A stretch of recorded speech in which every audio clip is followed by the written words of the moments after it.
സാമ്പാറിൻ്റെ റെസിപ്പി ഇട്ടിട്ടുണ്ടായിരുന്നു.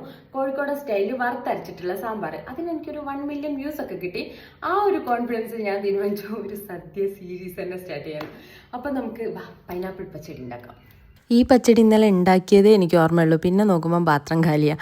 അപ്പോൾ ഇത് ഉണ്ടാക്കാൻ വേണ്ടിയിട്ട് നമുക്ക് പൈനാപ്പിൾ ഇങ്ങനെ കുനുകുനാ കട്ട് ചെയ്തിടാം കേട്ടോ. നിങ്ങൾ കുറച്ച് വലുതായിട്ടാണ് ഇടുന്നതെങ്കിൽ ഇനി ഇങ്ങനെ ഒന്ന് ട്രൈ ചെയ്ത് നോക്കണേ, നല്ല ടേസ്റ്റാണ്.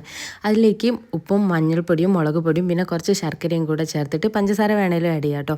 കുറച്ച് വെള്ളം കൂടെ ചേർത്ത് നല്ലപോലെ ഒന്ന് കുക്ക് ചെയ്തെടുക്കണേ. എൻ്റെ കുടുംബത്തിൽ കുറേ ആൾക്കാരുണ്ട് കേട്ടോ കല്യാണത്തിന് സദ്യയൊക്കെ വെക്കുന്നത്. അവരുടെ അടുത്ത് ഞാൻ ചോദിച്ചപ്പോൾ പറഞ്ഞത് 2 മണിക്കൂറൊക്കെ പൈനാപ്പിൾ നല്ലപോലെ വേവിക്കുന്നതാണ്. നമുക്ക് അത്രയും ക്ഷമയില്ലാത്തതുകൊണ്ട് നമുക്കൊരു 4-5 വിസിലിന് വേവിച്ചെടുക്കാം. ഇനി അരവിന് വേണ്ടിയിട്ട് 1 കപ്പ് തേങ്ങ, 1 കപ്പ് തൈര്, കുറച്ച് ജീരകം, കുറച്ച് ഇഞ്ചി, പിന്നെ ഒരു പച്ചമുളക്, ഇത്രയും കൂടെ ഇട്ട് നല്ല പേസ്റ്റായിട്ട് അരച്ചെടുക്കണേ. നമുക്ക് പൈനാപ്പിളിൻ്റെ ഫ്ലേവർ മുമ്പിൽ നിൽക്കേണ്ടതുകൊണ്ട് തന്നെ ജീരകവും ഇഞ്ചിയും വളരെ കുറച്ച് മതി കേട്ടോ. എന്നിട്ട് ആ പേസ്റ്റ് നമ്മൾ ആ കുക്ക് ചെയ്ത് വെച്ചിട്ടുള്ള പൈനാപ്പിളിലേക്ക് ചേർക്കുക. പൈനാപ്പിൾ വേവിച്ച സമയത്ത് അധികം വെള്ളം ഉണ്ടെങ്കിലേ അത് കുറച്ചൊന്ന് വറ്റിച്ചെടുക്കണേ. കുറച്ച് വെള്ളം അതിൽ വേണം താനും. എന്നിട്ട് നെയ്യിലാണ് ഇത് വറുത്തിടേണ്ടത്. നെയ്യിൽ വറ്റൽമുളകും കറിവേപ്പിലയും നന്നായിട്ട് വറുത്തിടുക. പിന്നെ ആ ഉണ്ടാക്കി വെച്ചിട്ടുള്ള പൈനാപ്പിളിലേക്ക് കുറച്ച് കറുത്ത മുന്തിരിയൂടെ ചേർക്കണം കേട്ടോ.